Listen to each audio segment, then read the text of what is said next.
ध्यान का अर्थ है शून्यता, जहाँ विचार, वासना, स्मृति और कल्पना का शून्य हो जाना होता है। जहाँ विचार, वासना, स्मृति या कल्पना में से कोई एक शून्य न हुआ तो आपका ध्यान भी घटित न होगा। शिव सा बड़ा कोई ध्यानी नहीं हुआ और गोरख जैसा कोई ज्ञानी नहीं। ध्यान तो अपने आप में ही मृत्यु है, मन की मृत्यु। जब तक आपके मन की वासना, चंचलता का घटित होना बंद न होगा तो आपका ध्यान भी जन्म न लेगा। ध्यान से ही ज्ञान का उत्पन्न होता है।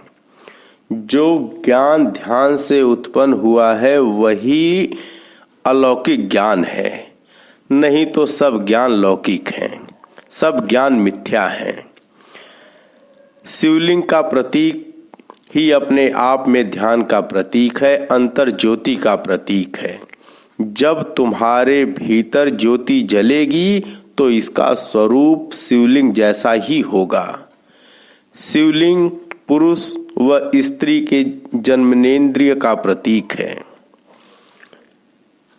बुद्ध ने ध्यान की विधि दी है विपस्सना, महावीर ने शुक्ल ध्यान और पतंजलि ने विकल्प समाधि।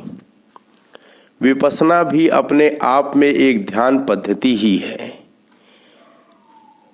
और शुक्ल ध्यान भी एक ध्यान पद्धति है। पतंजलि की निर्विकल्प भी एक ध्यान पद्धति है। हमारे देश में हजारों हजार ध्यान की पद्धतियां हैं। आप किसी भी एक ध्यान पद्धति को अपना लीजिए और ध्यान अपने आप में घटित हो जाएगा। पर ध्यान रहे, ध्यान से बड़ा साहस नहीं है। ध्यान के लिए तो बड़ा साहस चाहिए, निर्विचार होने के लिए बड़ा साहस चाहिए। बड़ा प्रयत्न करना होगा तुम्हें निर्विचार होने के लिए, क्योंकि मन एक क्षण भी बिना करता हुए नहीं रह सकता। मन जब भी रहेगा कुछ ना कुछ करेगा और उसे निर्विचार करने में तो बड़ा प्रयत्न करना होगा। मैं तो कहता हूं कि देखने का चमत्कार ही ध्यान है। आप देख रहे हैं, आप चल रहे हैं, आप सुन रहे हैं और इनमें आपका ध्यान घटित हो जाए तो ध्यान वही है। आपने कभी शिव की प्रतिमा देखी है? जब भी आप देखोगे तो ध्यान मुद्रा में ही पाओगे। शिवत्व की खोज में शिव ने हिमालय को शिवालय बना दिया। जहां भी रहे समाधिस्थ रहे, मरघट में रहे चाहे पहाड़ों में रहे, हमेशा ध्यान मुद्रा में ही रहे और अपने इस ध्यान से उन्होंने पूरे हिमालय को एक शिवालय में बदल दिया। हिमालय अपने आप में सत्यम शिवम सुंदरम का रूप हो गया। जो ज्ञान, जो ध्यान और जो शांति हिमालय में है वह विश्व में कहीं और नहीं है। और मैं तो यह कहता हूं कि प्रतिपल जागना ही ध्यान है। जीवन के हर क्षण का उपयोग जागरण के लिए किया जा सकता है। तुम्हारा जागना ध्यान हो जाए तो इससे बड़ा कोई प्रयास न होगा। ज्ञान का बना रहना ही जागृत अवस्था है। स्वबोध का अभाव ही सुसुप्ति है। ज्ञान न रहा, ज्ञान तो जागना भी न हो पाएगा। और ज्ञान आएगा कैसे? ज्ञान आएगा ध्यान से। और ध्यान के लिए मन को, विचार को निर्विकल्प करना होगा। जब भी बैठो ऐसे बैठो कि मन अकर्ता हो जाए। अगर मन कुछ ना कुछ करता रहा तो तुम्हारा ध्यान हो नहीं पाएगा।